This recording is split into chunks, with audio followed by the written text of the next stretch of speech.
Have you ever had read a math problem and thought, wait, what does that even mean? Don't worry, you're not alone. In this module, we're going to unlock the secret language of algebra. We'll see how everyday phrases like 5 less than twice a number can be translated into simple expression like 2x minus 5. You'll discover what variables really are, how constant and coefficients work, and why combining like terms makes math way easier.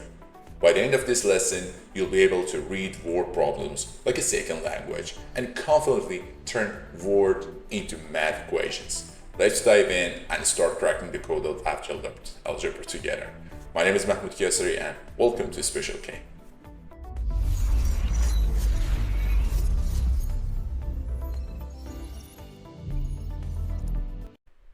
Hello everybody, welcome to another module of algebra. So today my name is Mahmoud Kiasari and I'm here with Special K channel to talk about a new module that is about variable expressions and translating words itself.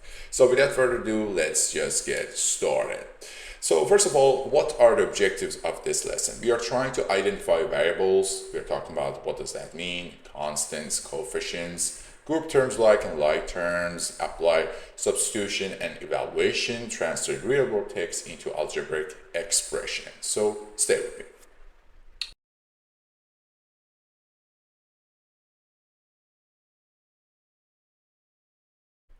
The first thing that we have to know is a variable. So what is variable? Imagine that you do have unknown number that you don't already know that right now. What does it actually mean? For instance, I would tell you that go buy a bread and after that you buy a bread, but unfortunately you don't know how much each of those bread cost. At the end, by giving enough money to the cashier, you can understand, for example, after buying 5 breads, you pay $10. So for sure, you know that each bread costs $2. Right now, we don't know anything about that specific thing. That specific number or term that we don't know anything about is something that we call as a variable. Or if I can simplify it for you, variable is just like a treasure chest. The value inside remains hidden until it's sold, like the price of the bread itself.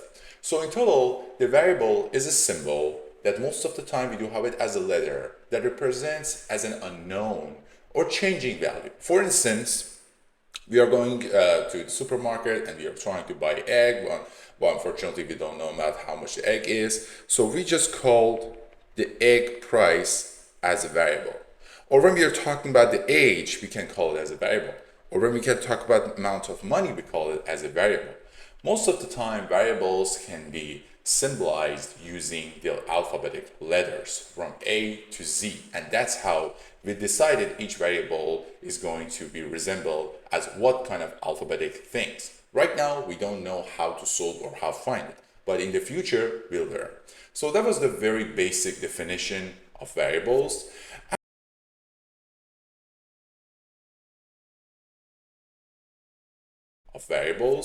After that, we do have other two important things, constants and coefficients. Imagine that I do have something. For instance, I would give you algebraic expression. Again, for some of you that don't know anything about the algebraic expression, I had a separate video that put a link on the top and you can just look at it. So it is very, very general, so you can get some ideas at what is going on. But again, don't worry, in the future, we are going to show you that how and what they actually mean. Imagine that I do have the algebraic term. Again, algebraic term means that you do have your variable, you do have a number on the side, and you do have number beside of that using addition or subtraction. And each of these numbers actually means something. The number beside the variable again, this is a term that we just learned, is going to get called as coefficients. The number that is going to be added, subtract with that term, is going to be called as a constant itself. So in total, the constant is a fixed value that doesn't change, like 7, -3, 42, and coefficient is a number that's going to be multiplied by the variable itself. So for instance, at this kind of example, I do have 3x plus 7. I can consider 3 as my coefficient. I do have 7 as my constant. I do have 5 as my coefficients. I do have -2 as my constant. And at this point, as you can see, is some kind of more complex stuff that we are going to see it in non-linear algebra. Right now, the thing that we are talking is about linear algebra. But just in case, again, we can consider the 4 as a coefficient, 3 as a coefficient, and 8 as a coefficient. So the important thing is not all those your variables are going to have the power of 1. Sometimes your variable are going to have the power of 2 or maybe more than that, just like this question itself. But still, the number beside of that variable is going to be considered as the coefficient itself. So after that,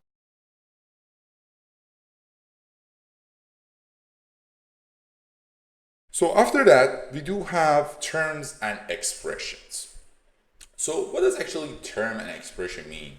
The term means that a single piece in algebra is going to get considered as the term itself. For instance, I do have 4x, again, the combination of coefficient and variable itself can be considered as term. I do have -3, still a constant can be considered as a term. Y to the power 2, I do have the variable to the power 2, doesn't matter. Expression is the combination of terms using addition or subtraction. So if you remember from previous slide, when we had 3x plus 7, the whole package is getting considered as expression. Each of these variables are considered as terms. By the combination, they are going to get considered as expression. So for the simple example, I do have 2x plus 3 subtracted by y. So this one is getting considered as my term. Combination is going to get considered as expression itself. And also, when you do have it over here, if you are trying to use a graphic things, I do have the 2x as my first expression, as my first term, the second term, the third term, and the total of this one is going to get considered as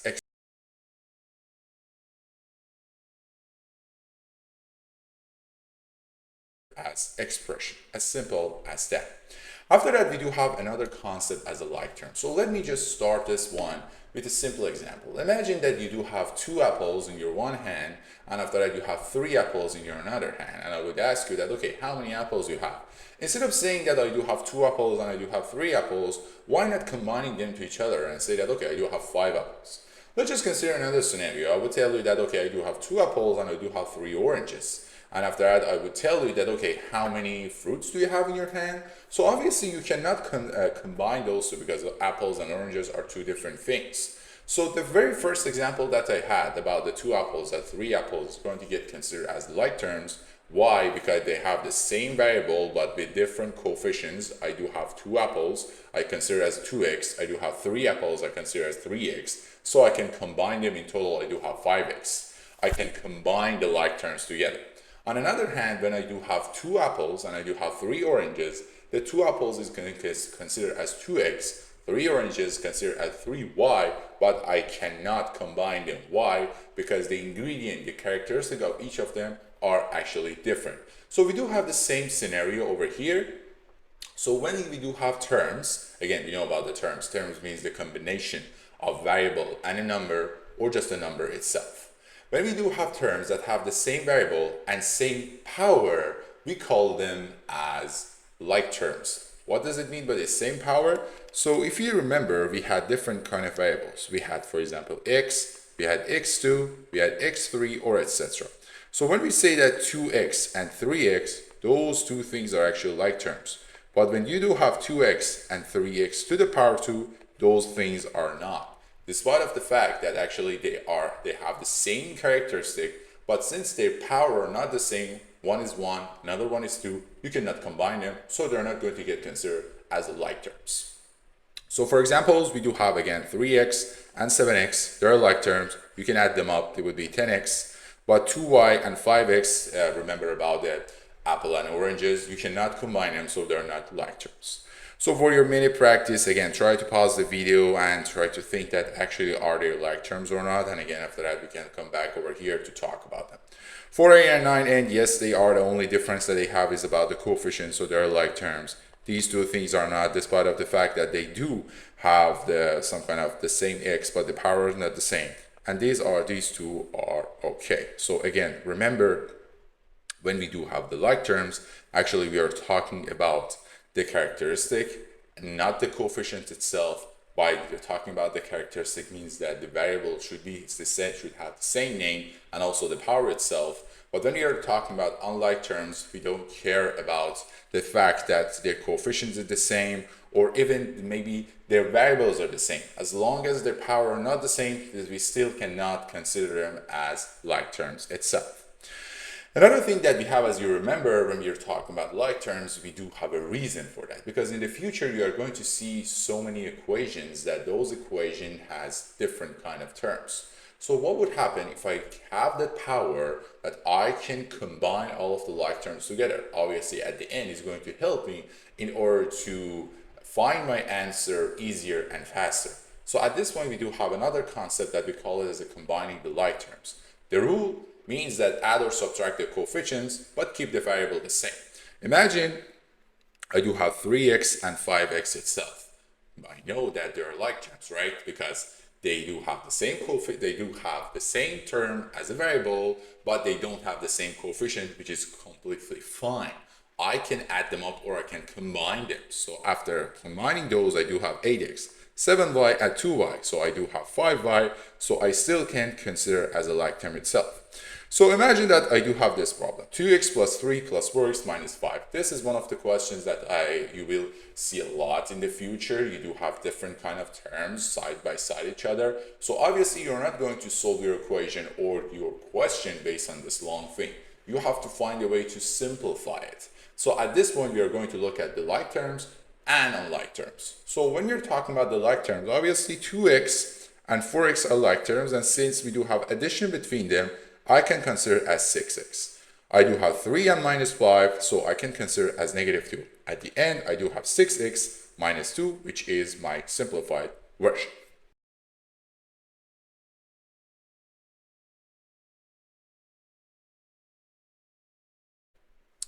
After that, we do have the substitution basics. What does that mean? It means that replacing value with a specific value to evaluate an expression. So if you remember, the very first thing about the variable was that thing was unknown or anonymous. It means that when we are talking about the price of the bread, at the beginning of the point, we don't have any idea that how much that bread is. But at some points when the cashier would tell you that, for instance, you buy 5 breads, and each of those breads actually $2. So right now you have an idea that, okay, 5 multiplied by 2, I have to pay $10 to cashier. I know something about it. So this is one of the situations that when we are trying to evaluate something, we can substitute a number instead of just a variable itself. Imagine that I do have expression. Again, equation means that my expression actually equals to something. So right now, when it's not equal to something, I just consider the whole thing as expression. Imagine that I do have 3x plus 2, and I would tell you that, okay, if x is 4, find the value of 3x plus 2. The only thing that you have to do is just put 4 instead of x, and you do have it as what? You do have it as 14. So this is just very, very simple thing about the substitution rule, and maybe you would see that in the future, and probably you see it a lot, but at least you know how you can do that. So the only thing that you have to remember about this method, that instead of just using the variable itself, we are going to use a number.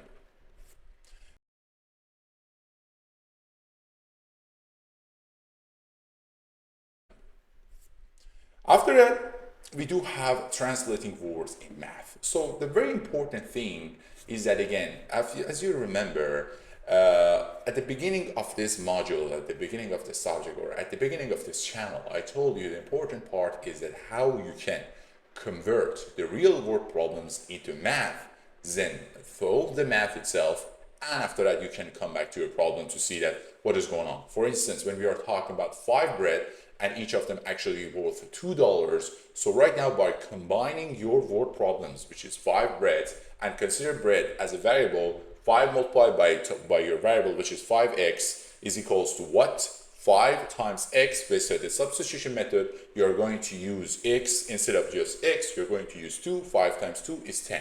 So this is a very simple example of how you can convert your word problems into math problems. So let's see a simple example. For instance, I used to start from the very beginning based on we are going to getting familiarized with the rules itself, and after that in the future we are going to use that. So when I do have a number, and obviously I don't know anything about that number, that specific one is getting considered as a variable. So this is a number. I would consider as x. Again, you can kind of call it y, z, whatever you want. Twice a number. So obviously when we do have twice means that this guy should be beside my variable itself. But here's the question. It should be add or subtract, or it should be considered as a coefficient. So it's twice means that it's getting doubled. So my number is getting doubled, so I do have it as a coefficient. 5 less than. It means that I do have a number, I do have a variable, whatever, and I have to subtract it by 5. It means that that number is less than. The sum of, obviously the sum means that addition, and the product of means the coefficient or the multiplication that we should consider beside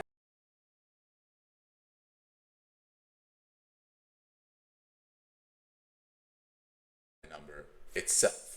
So in order to see a very good example that, okay, how I actually use that, let's just convert a one-word problem to a math equation. Imagine that I would give you a phrase, and after I would ask you, okay, convert it to math problem because we're going to use that. 5 less than twice a number itself. So let's go step by step. So first of all, when we do have a number, the very first thing that popped in your mind is that, okay, I do have expression, I do have a variable. I would consider it as x. After that, I do have twice a number. So when I do have twice, that number should be multiplied by 2. After that, the question mentioned 5 less than twice the number. So less than means subtract from that specific number. So at the end, I do have 2x minus 5. It means that the original phrase about 5 less than twice the number, I just broke it down into two parts. Twice a number and 5 less than 1, and I do have 2x minus 5. So let's see another example. 3 more than the product of a number and 4. Okay, right now we do have a little bit more complicated thing. Again, more than the product itself. So whenever you see a number, I do have what? This is a number. So I do have it as my variable. After that, when you see a product, it means that obviously we are talking about the multiplication. Product of a number and 4. So when we do have 4 as getting considered as a product, so obviously we are talking about the 4x. When we are talking about 3 more than number, when we are talking about more, we're talking about adding. When we are talking about the subtraction, we are talking about the less itself. So I do have 4x plus 3 itself. By just combining a number to a variable, product of x and 4 to 4x, and 3 more than 4x, I do have this final term itself. So again, about the real world application, if you remember when we were talking about that bread and the cashier thing, so I talked about it. Again, imagine that you do have $2 for every apple you sell minus a fixed cost of 5. And after that, I would ask you to write an expression about the profit that you would make after selling X apples. So obviously when we are talking about the income, we are talking about $2 per apple. Each apple is getting considered as a variable. Why each apple is a variable? Because right now we don't know how many you are going to sell at the end of the day, right? We are going to count it at the end of the day, but right now we're just going to talk about it expression-wise. So I do have each apple as the term that's going to know it as a variable. 2 multiplied by that one is going to give me a full term. I do have a 2x. Fixed cost, which is going to talk about the subtracted by 5. So I do have it 2x minus 5. And after that, your profit number is going to be 2x minus 5. So maybe you would ask, okay, at the end of the day, how I can find my profit? Easy. Based on the substitution method, you count how many apples you just sold. For example, if you sold 100 apples, 2 times 100 subtracted by 5 is going to give you 195 itself. That was the second module. As you just saw, it wasn't that kind of a hard thing. It was so simple, using different kind of terminologies about the variables, coefficients, constants, and etc. And in the next part of this module, we are going to solve some questions in order you guys to completely understand what is going on inside this terminology itself. So stay with me. Thank you very much for being here with me. Don't forget to like, share, and comment. My name is Mahmoud Kiasari. Have yourself a great day, night, whatever. See you around.